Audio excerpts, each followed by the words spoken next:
Hello दोस्तों, मैं आपका दोस्त राम विलास अपने चैनल मैथ बाय आर विलास पर स्वागत करता हूं। दोस्तों, हम लोग पढ़ रहे हैं नवोदय विद्यालय मैथ संभावित प्रश्न। आज जिसका 2 पार्ट में पढ़ा चुका, आज पार्ट नंबर 3 पढ़ेंगे। देखिए भाई, सवाल नंबर 1, 7 अंकों की बड़ी से बड़ी संख्या तथा 4 अंकों की छोटी से छोटी संख्या का अंतर ज्ञात कीजिए। देखिए भैया, सब क्या बोल रहा है, आप 7 अंकों की बड़ी से बड़ी संख्या। तो आप सब लोग जानते हैं बड़ी बड़ी संख्या लिखने का नियम क्या होता है, जितने अंक के बड़ी बड़ी संख्या बोलेगा उतने 9। जैसे अभी पूछ रहा था 1 अंक के बड़ी बड़ी संख्या तो 1 9। अगर पूछा 2 अंक की बड़ी बड़ी संख्या तो 2 9। इसमें अगर 3 अंक के बड़ी बड़ी संख्या भैया तो 3 9। तो आप समझ गए होंगे, अगर 7 अंक के बड़ी बड़ी संख्या की बात कर रहा है तो 7 9 लिख देंगे। कितना भैया? 7 9। इतनी बात समझ में आई भैया? 7 9, 1 2 3 4 5 6 7। और क्या करे भैया? 4 अंकों की छोटी से छोटी संख्या। अच्छा, ध्यान सुनो भैया, जैसे बड़ी बड़ी के लिए 9 लिखना होता है तो छोटी छोटी के लिए 1 लिखना होता है। पहले आप 1 लिख लो, और जितने अंक का बोला है ना उससे 1 कम। जैसे 4 अंक का बोला है तो 1 लिखने के बाद 4 से 1 कम यानी कि 3 0 आप लगा दो। जैसे अभी 5 अंक आपसे पूछा तो भैया 1 लिख के 5 से 1 कम यानी कि 4 0 आप लगा दो। मैं उम्मीद करता हूं भाई आपको समझ में आया होगा। तो ठीक है, 4 अंकों की छोटी छोटी संख्या क्या होगी? 1 बना के 3 0।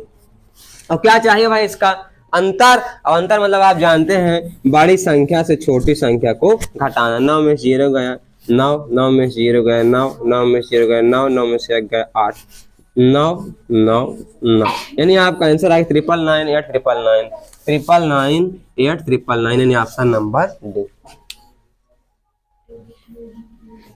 देखिए भाई, सवाल नंबर 2, 6 अंकों की बड़ी से बड़ी संख्या, 5 अंकों की बड़ी से बड़ी संख्या का अंतर। ये सवाल सेम पहले वाले सवाल जैसा है। पहले आप वीडियो रोक के सवाल को लगाइए, फिर वीडियो देखिए। देखिए भैया, 6 अंकों की बड़ी से बड़ी संख्या आप बताएगा जितने अंक की बड़ी बड़ी संख्या उतने 9। 1 अंक की बड़ी संख्या 1 9, 2 अंक की बड़ी संख्या 2 9, 3 अंक की बड़ी संख्या 3 9। तो कितने अंक है भैया?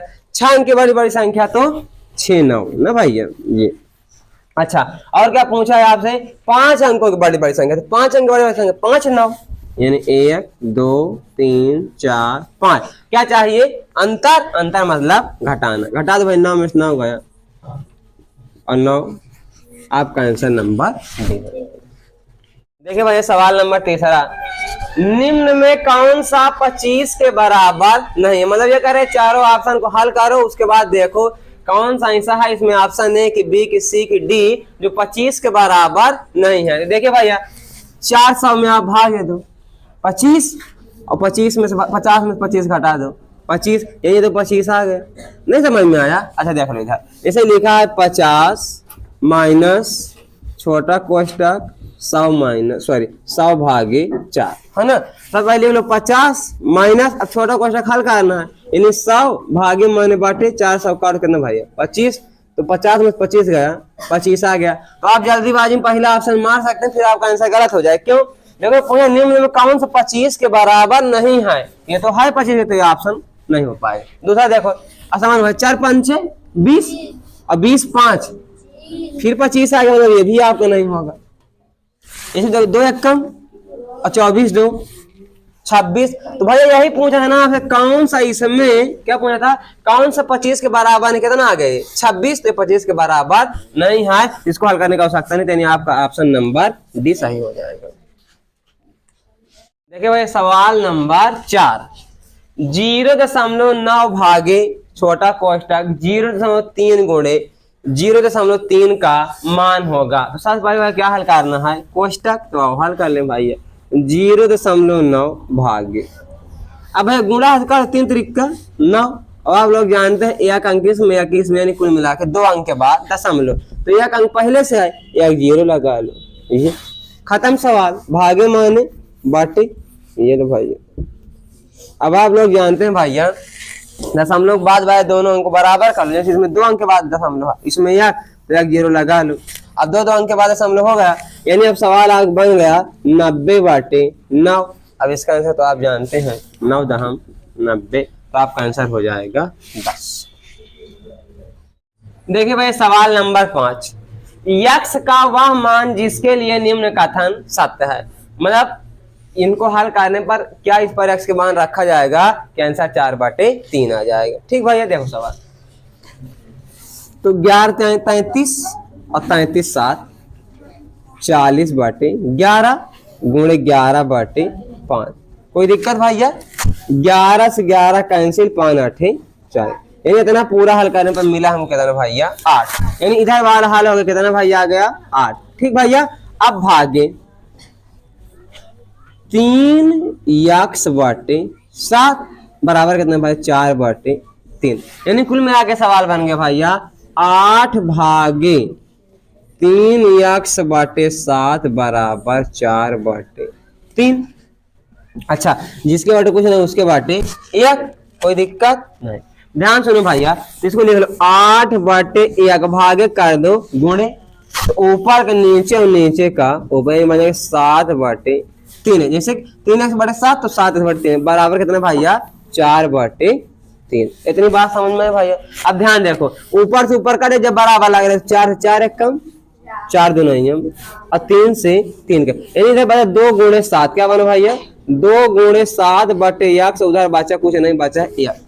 तो भैया देखो 2 7 14, इधर x देखो भैया बाटे में उधर जाएगा गुणे में x बराबर 14, तो आप कितना आंसर आ जाएगा 14। अच्छा, ऑप्शन में जो 114 लिखा 114 नहीं, वो 14 कितने भैया 14, तो आपका ऑप्शन नंबर 20 सही हो जाएगा। इस प्रकार सवाल है, तमाम प्रैक्टिस करिए, सवाल अच्छा है आगे सवाल। ठीक है भैया, सवाल नंबर 6वां है 45 60 75 का मासा और लासा का योग, यानी 45 60 75 पहले आप मासा निकाल लो और फिर लासा और मासा लासा दोनों को जोड़ दो, बहुत आसान भैया वो निकाला जाए। देखिए 45 60 75 का आपको निकालना है मासा, तो इसमें सबसे छोटी संख्या कौन भैया 45, सबसे छोटी संख्या से उससे बड़ी वाली संख्या हम भाग देते, यानी किस में भैया 60 में, बाकी आप 75 में दोगे फिर भी आ जाएगी, लेकिन इससे आसान रहेगा। तो 45 से कम 45, 10 में 5 गया भैया 5, बचा कितना 5, 5 में 4 गया 1, 15 भागे 45, 15 3 45, यानी आपका भैया अभी दो संख्या में मासा कितना बना है 15, अब जितना मासा है उससे अगली वाली संख्या में भागे, यानी 15 भागे 75 ना भैया, तो 15 5 75, यानी मासा तो आप कितना आ गया 15, मासा कितना आ गया भैया 15। और क्या चाहिए आपको लासा, चलो भैया लासा निकाला जाए 45 60 75, पहले 2 से काटो, 2 से 45 काटेगा नहीं, 60 30 75 नहीं काटेगा, फिर 2 से काट रहा है भैया, फिर 2 से काट लो 45 15 75, अब 3 से काटा, 3 से काटो भाई, 3 एक कम 3 3 5 15, 3 5 15, 3 2 6 3 5 15, 3 से फिर से काटो भाई, 3 5 15 5 25 नहीं काटा है, अब 5 से काटा है, 5 काटो भाई, 5 एक कम 5 5 एक कम 5 5 50 25, फिर लास्ट में 5। अब गुणा करा दो भैया, 2 2 9 4 4 3 12 12 3 36 5 5 25, यानी बन गया 36 गुणे 25, 25 छंगम 1.5 जीरो हासिल है 15, 25 3 75 75 15 75 5 80 10 90 900, तो भैया 900 आ गया आपका एलसीएम और 15 आए थे एचसीएफ, और इनका क्या चाहिए योग, तो 900 में 15 जोड़ दो, यानी कि ऑप्शन नंबर सी 915। देखिए भाई सवाल नंबर 7 सरलीकरण का सवाल है, यदि 15 - 15 भागे 15 गुणे 6 बराबर x, तो x का मान ज्ञात कीजिए। भाई ध्यान सुनो, सब इसमें क्या किया जाता है भाग, तो पहले भाग करें, तो 15 माइनस, अब 15 भागे 15, आप सभी लोग जानते हैं किसी भी संख्या जब उसी संख्या में भाग दिया जाता है वैसा कितना आता है 1, यानी 15 भागे 15 में कितना आ जाएगा 1, और गुणे कितना भैया 6 बराबर x, तो 15 माइनस 6 कम, अब भाई 15 में 6 का, तो आपका आंसर कितना आ जाएगा भैया ऑप्शन नंबर।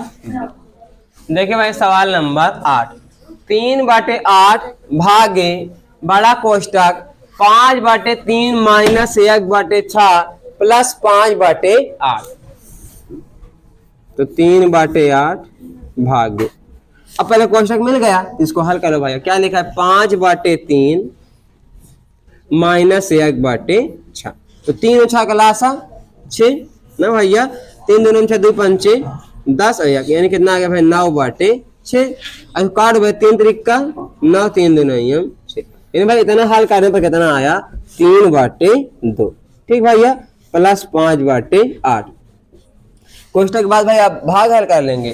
देखो तो कितना है भाई 3/8 अब भागे कर दो गुणे, तो ऊपर को नीचे और नीचे को ऊपर 3 काट के 2 1 कम 2 2 चौको 8, यानी इतना पूरा हल करने पर हमको मिलेगा भाई 1/4। कितना मिलेगा भैया 1/4 प्लस 5/8, 4 8 का लासा 8, 4 2 नहीं हम 8 2 1 कम 2, 8 1 कम 8 यानी 5/5 2 7, यानी आपका आंसर आएगा भैया 7/8, यानी ऑप्शन नंबर सी। देखिए भाई सवाल नंबर 9, 640 का अभाज्य गुणनखंड। भाई अभाज्य गुणन में कुछ नहीं, सिर्फ एलसीएम निकाल दो बस। आओ देखो भाई 640 का अभाज्य गुणनखंड, 2 3 6 2 2 9 4 0, फिर 2 से भैया 2 1 कम 2 1 चला गया 2 6 12 0, फिर 2 से भाई 2 8 16, फिर 2 से काटा भैया कितना 40, फिर 2 से काटा भाई कितना 20। अरे 2 से काटना उसको आधा करना, जैसे 20 का आधा 10, इसमें का 10 का आधा 5 5 काटेंगे 5, देख लो 1 2 3 4 5 6 7 2 गुणे 5, 1 2 3 4 5 6 7 2 गुणे 5, यानी ऑप्शन नंबर डी सही हो जाएगा। देखिए भैया सवाल नंबर 10 जो आज का लास्ट सवाल है, एक वर्ग तथा एक आयत के परिमाप समान, मतलब एक वर्ग का परिमाप और एक आयत का परिमाप क्या है भैया समान है। समान मतलब बराबर है। यदि सॉरी भैया, यदि वर्ग की भुजा 16 मीटर है, वर्ग की भुजा कितने भैया 16 मीटर तथा आयत की लंबाई 18 मीटर है, तो आयत की चौड़ाई ज्ञात कीजिए। तो आइए पहले निकाल लेते हैं हम लोग आयत वर्ग का परिमाप। तो वर्ग का परिमाप बराबर भाई क्या होता है, वर्ग का परिमाप, वर्ग का परिमाप बराबर आप लोग जानते हैं भैया 4 गुणे भुजा। क्या भैया 4 गुणे भुजा, तो 4 गुणे भुजा, भुजा कितनी है भैया देखिए वर्ग की 16 मीटर, यानी 16 चौको 64। अब यहाँ सवाल समझना है, क्या कह रहे भाई तथा आयत की लंबाई 18 मीटर। अच्छा आयत का परिमाप पहले लिख लो, आयत का परिमाप, आयत का परिमाप। अब अगर आप ध्यान से देखो ना भैया तो बता रहा है वर्ग का परिमाप आयत के परिमाप के समान है, यानी बराबर, यानी आयत का परिमाप इंडायरेक्ट रूप से आपको दिया क्या, आयत का परिमाप आपको दिया है कि आयत का परिमाप कितना है 64। बात समझ में भैया। अब देखो तो आयत का परिमाप होता है क्या 2 टाइम्स लंबाई प्लस चौड़ाई बराबर कितना भैया 64, तो 2 टाइम्स। अच्छा ध्यान देखो भैया इधर दिया लंबाई कितनी है 18 मीटर, तो बचा क्या भैया चौड़ाई बराबर कितना भैया 64, 2 64 का काट कितने बार 32, यानी बन गया भैया सवाल आपका 18 प्लस बी बराबर 32। तो बी बराबर भैया 32 माइनस 18, घटा दो भैया 12 में से 8 गया 4 1 14, यानी ऑप्शन नंबर बी आंसर कितना जाएगा भैया 14। मैं उम्मीद करता हूं दोस्तों आपको पूरा वीडियो समझ में आया होगा। पूरा वीडियो देखने के लिए आपको बहुत बहुत धन्यवाद।